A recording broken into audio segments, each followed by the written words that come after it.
Hello, good morning সবাইকে। তোমরা সবাই কেমন আছো? মধুশ্রী গার্ডেনে আরও একবার স্বাগত জানাই তোমাদের সবাইকে। এই দেখো, আমার যে স্ট্রবেরি গাছগুলো ছিল, অনেকগুলো গাছ।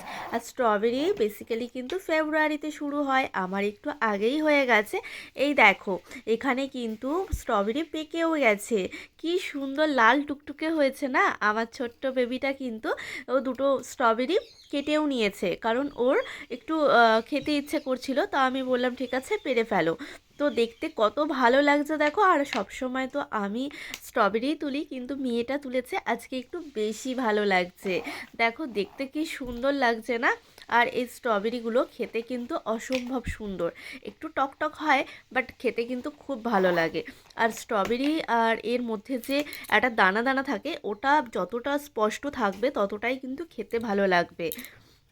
আর এই স্ট্রবেরি গাছগুলো কিন্তু আমি নিয়ে এসেছিলাম জিরাট থেকে। আর জিরাট থেকে আনার পর কিন্তু এরকম একটা গ্রো ব্যাগের মধ্যে, বড় গ্রো ব্যাগের মধ্যে আমি জাস্ট মাটি দিয়ে, ভার্মি দিয়ে আর একটু সবজির খোলা এসব দিয়ে কিন্তু আমি বসিয়ে দিয়েছিলাম।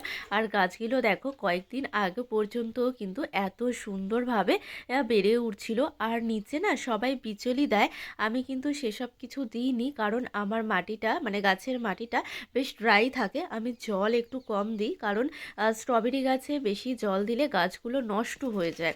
ওই জন্য আমি এরকম টব আমার ভেঙে গেছিলো, সেই টবগুলো কিন্তু এরকম বড় বড় টুকরো করে আমি এই স্ট্রবেরিগুলো টবের ওপরে বিছিয়ে দিয়েছি, যাতে কি হয় মাটির ভেজা ভাবটা লাগে না। আর তুমি আরামসে জল দিতে পারবে নির্দ্বিধায়। এখন বাই, ভালো থেকো।